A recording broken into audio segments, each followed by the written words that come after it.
Assalam alaikum. Dans cette vidéo, nous allons voir les miracles de Dieu. Dans la tradition islamique, sont des signes de sa puissance et de sa capacité infinie à agir au-delà des lois naturelles. Le terme arabe utilisé pour désigner ces miracles est mujiza, qui signifie littéralement quelque chose d'inaccessible à l'effort humain et qui prouve la véracité des prophètes. Voici quelques exemples de miracles majeurs attribués à Dieu à travers ses prophètes, ainsi que des miracles qui sont considérés comme des manifestations directes de la puissance divine. 1. Le miracle du Coran. Le plus grand miracle de l'islam est le Coran lui-même, qui est considéré comme un miracle permanent et éternel. Ce miracle se manifeste de plusieurs manières.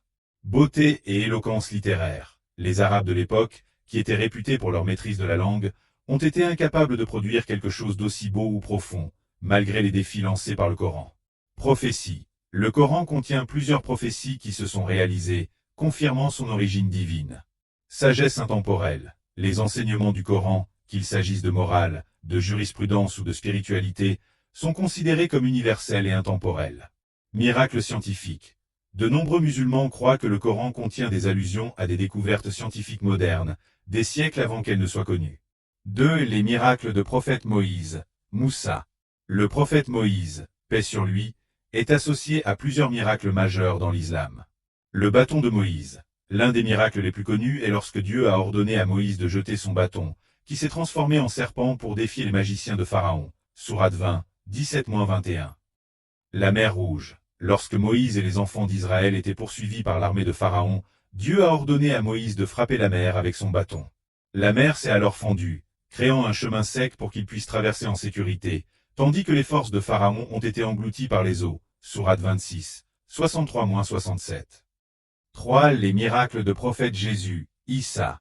Le prophète Jésus, paix sur lui, est également lié à des miracles étonnants, selon le Coran. Naissance miraculeuse. Jésus est né de la Vierge Marie, Mariam, sans père, un miracle en soi, par le décret de Dieu, Sourate 3, 45-47. Guérison miraculeuse. Par la permission de Dieu, Jésus a guéri les aveugles-nés, les lépreux et a ressuscité les morts, Sourate 3h49. Parole dans le berceau. Jésus a parlé à son peuple alors qu'il était encore dans le berceau pour défendre l'innocence de sa mère, Sourate 19, 29-30. 4. Les miracles de prophète Muhammad. En dehors du Coran, plusieurs miracles sont associés au prophète Muhammad, prédiction sur lui. Le miracle du voyage nocturne, Al-Isra et Al-Miraj. Selon le Coran, Sourate 17h1, Dieu a permis au prophète de voyager de la Mecque à Jérusalem, Al-Isra, en une seule nuit, puis de monter aux cieux, Al-Miraj, pour rencontrer les prophètes et recevoir des révélations divines. Multiplication de la nourriture. En plusieurs occasions, le prophète a multiplié de petites quantités de nourriture pour nourrir des centaines de personnes par la bénédiction divine. L'eau jaillissante de ses doigts. Lors d'une expédition, alors que ses compagnons manquaient d'eau, le prophète a fait jaillir de l'eau de ses doigts, permettant à tout le monde de boire et de se purifier. 5. Les miracles de prophète Abraham, Ibrahim.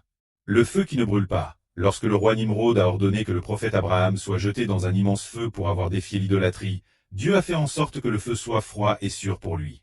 Abraham est resté indemne, ce qui a étonné ceux qui l'avaient condamné. Sourate 21, 69. 6. Les miracles de la création. En dehors des miracles des prophètes, la création elle-même est vue comme un signe, ou miracle, de Dieu. Voici quelques exemples soulignés dans le Coran. La création des cieux et de la terre. Dieu a créé les cieux, la terre, et tout ce qui se trouve entre eux en 6 jours. Sourate 7h54. La création de l'être humain. Le processus par lequel Dieu a créé l'être humain à partir d'une goutte de liquide, puis l'a façonné en un être complet, est décrit comme un miracle de la création. Sourate 23, 12-14. L'alternance du jour et de la nuit. Le cycle naturel des jours et des nuits est mentionné comme un signe de la perfection de la création divine. Sourate 3, 190. 7. Les miracles scientifiques dans le Coran. De nombreux musulmans considèrent certaines déclarations dans le Coran comme des indications de miracles scientifiques, révélées bien avant que la science moderne ne les découvre. Par exemple, les montagnes comme des piquets. Le Coran mentionne que les montagnes sont comme des piquets ou des racines sous la terre, une idée que la science géologique moderne confirme. Sourate 78, 6-7. Le développement embryonnaire. Le Coran décrit les étapes du développement embryonnaire dans le ventre maternel avec des détails qui correspondent étonnamment à la biologie moderne. Sourate 23, 12-14. L'expansion de l'univers. Le Coran fait référence à l'idée que l'univers est en expansion, ce que la science a confirmé avec la théorie de l'expansion cosmique. Sourate 51, 47. 8. Les miracles dans la nature. Chaque élément de la création, des étoiles dans le ciel aux créatures sur terre, est un signe de la sagesse et de la puissance de Dieu, selon l'islam. Le Coran invite constamment les croyants à observer la nature pour y voir les signes divins. Les abeilles et le miel. Le Coran mentionne les abeilles et leur rôle unique dans la production du miel, qu'il décrit comme une guérison pour les gens. Sourate 16, 68-69. La pluie et la végétation. La manière dont Dieu envoie la pluie pour ressusciter la terre morte est souvent présentée comme une preuve de sa miséricorde et de sa capacité à ressusciter les morts. Sourate 30, 48. Conclusion. Les miracles de Dieu, qu'ils soient spirituels, physiques ou naturels, sont vus comme des signes qui confirment sa toute-puissance et sa capacité à intervenir dans la création. Ces miracles rappellent aux croyants la grandeur de Dieu et les incitent à la foi, à la reconnaissance et à la soumission à sa volonté.